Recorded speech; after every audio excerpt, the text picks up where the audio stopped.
Hey everybody, welcome back to our channel, We're the Movie Couple. I'm Wendy. I'm Dustin. And here's our spoiler review for episode 1 of Lovecraft Country. Lovecraft Country follows Atticus, Letitia, and Uncle George embarking on a trip across America in search of Atticus's missing father during the era of Jim Crow laws. Now, we've seen the trailer. We saw the panel that they gave us at Comic-Con. Mm-hmm. We saw the little, I don't know how many minutes they gave us of one of the episodes coming up, and already was in love with the show, the mix of kind of seeing Jim Crow's America, all the racism, plus Lovecraft's stories kind of in parallel to each other, and kind of using that as like monsters in fantastical term and monsters in during that time in terms of like racism and things like that. Like, what an interesting show. Really like the concept. And this was written and I don't know if she's directing and written all the episodes,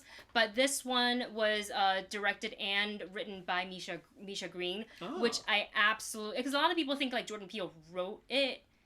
I know he's like the executive producer on it along with J.J. Abrams, but she also directed and wrote, and I just absolutely loved the first episode. Yes. And so much so that I almost wished that HBO had put out all of it so we could just so we could just binge it. But I will say it was because it's over an hour long, so it's like it was. That would have been a lot of material to consume. Because it's also really intense. Like, you have not just the racism, but you have also like these horrifying monsters, and there's gore, there's blood.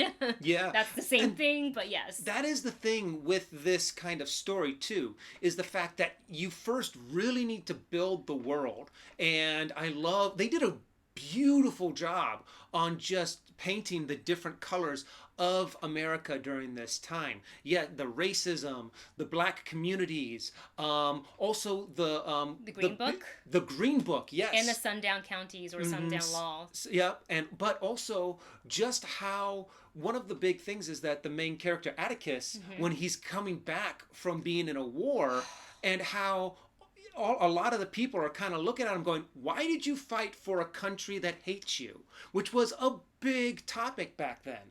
And right now, we haven't gotten much of the mystery because it's only just begun. It's only episode 1. So, especially with Lovecraft, it has a lot of psychological thriller, and it's mystery. Yeah. So I am very interested to see how they're going to lead this huge labyrinth of questions that get answered. And of course, it's J.J. Abrams. So the dude is going to have a lot of questions that he's not going to answer until the very end, or not even answer at all. No, don't say that. I need answers, please. Don't leave us hanging like Lost. Don't do it. Don't do it. Oh my gosh. Well, I love how the intro kind of already set the tone, because you see, everybody at war, and then as he comes up through what is that called when you crawl out of trenches. The trenches, and it's war, but it's not a typical war. There's aliens, there's explosion, there's this like almost like a Cthulhu-like character. Yeah. Spaceships and things well, like that. I'm You're assuming like, it was Cthulhu, because he was reading he was reading John Carter of Mars.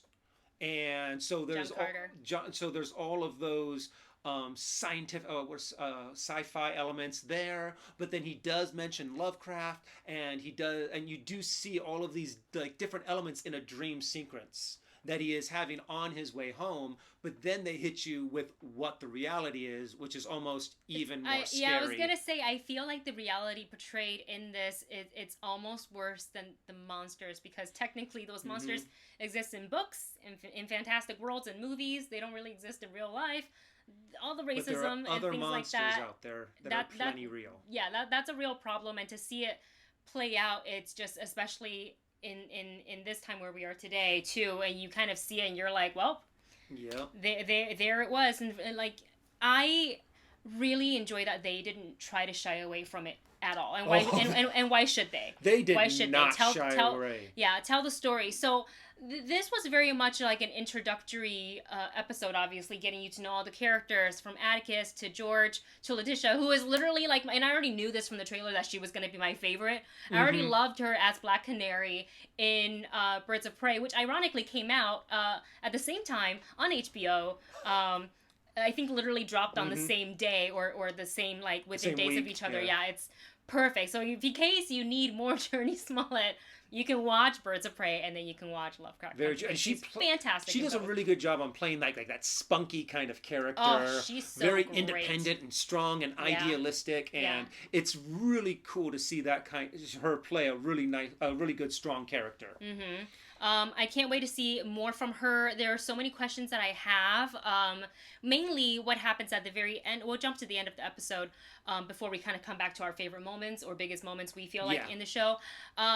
We get to this like huge mansion and we see a silver car, very fancy car parked in the driveway, which we had seen a little bit earlier on in the episode. Opens the door and they say, Atticus, we've been waiting for you. Welcome home. And apparently that's where his father had gone, and we're going to assume that his father is not there. Yeah. When he actually goes inside. But that kind of left, the characters are kind of like, what do you mean welcome home? Like, what is this? The uncle probably doesn't know about it. Yeah. Uncle George doesn't know anything about it. Letitia sure wouldn't know anything about it. And Atticus just looks really, really confused, especially because of the kind of relationship he had with his dad. But then now he's missing. He's like, my dad never wrote me, but I don't hear from him until he needs help. And you're wondering what has happened. So I need to know about the mansion and who these people are. I need to know more about Jamie Chung's character, because we literally only heard her on the phone and saw her in the opening, and I'm just like, who is she? Those are my two main questions that we hopefully will find out a little bit more, at least about the mansion, in the next episode. And I really like, though, that they gave not just, going to go find Atticus's father and find out where this mystery leads, but they kind of put it into another context of his uncle having to check out some of these different places that to write the guide. To write the guide, and he's like, I'm not going to write it in there unless I have checked it out myself and known for sure that it's safe for Black people to go there. Yeah. And that one town that they ended up going into, and they're like, well, this must be the right place. That's a hard pass on that town. Mm-hmm. Well, and the fact, I love the way that Atticus mentions it, that he's starting to look around and he goes, tell me again why the White House is white. Oh, is that one of your favorite moments? It's one of those moments that, it hits you. Mm-hmm. And something that HBO is doing, I think, pretty well recently, is that they're putting out these series that have a pop culture following and a pop culture grab, telling a lot of historical content in a way that people can absorb.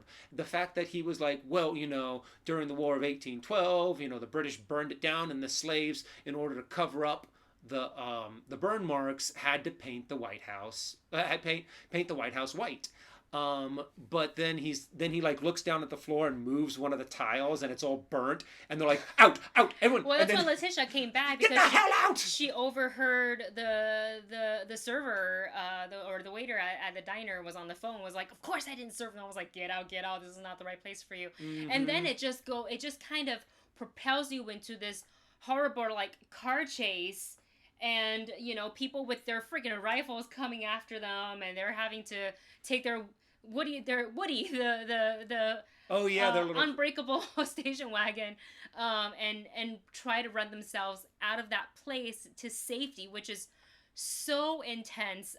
And then, of course, to touch on the fantastic side of things, we were in the woods. Obviously, they had a terrible run-in with the police officers, and due to the Sundown law, they were in heap of trouble, but then there were these creatures. Those creatures were cool looking. They had a lot of eyes. They were afraid of light, and I enjoy that Atticus and George kind of had this reference to vampires. I don't know if exactly Dracula. These are these are vampires, but they share vampire-like characteristics, as they don't like light, and if you get bitten by one, you turn into one. Like I thought that transformation moment too was just brutally awesome. Yeah. To where they did a really good job on the special effects on him transforming. I thought it was really well done. Yeah, that was one of those are a couple of my favorite moments as well, like that diner, the diner dash, if you will, just because it's so real. And I remember at that moment I looked over at Dustin and I said, I bet you this happened time and time again. Yeah, and that's one of the sad things to where this you're sitting down and you go like, okay, this is obviously a a dramatized series. However, when you're really sitting back and watching this, you're going, this probably isn't that far fetched. These moments probably did happen to someone. These living situations happened to real people, and where it's one entertaining to watch to be able to see the struggle, it's also just it builds a little bit of anxiety, of necessary anxiety for people to know that no, this really happened. I wanted to reach through the screen so many times and just deck people and just like Stop it, stop it. just, so I mean, you do get a lot of that kind of I want to just kind But of feeling. it's so good. I really Yeah. can't wait until next Sunday or this Sunday so we can watch another episode. It's going to be fun. So you guys, if you enjoy Lovecraft Country, if you haven't watched it yet and you have HBO, go ahead and give it a watch. It's really, really good. I promise you will enjoy it. And of course, subscribe to this channel and check back every Sunday where we'll do a spoiler review after each episode. So we will see you on the next review. Bye.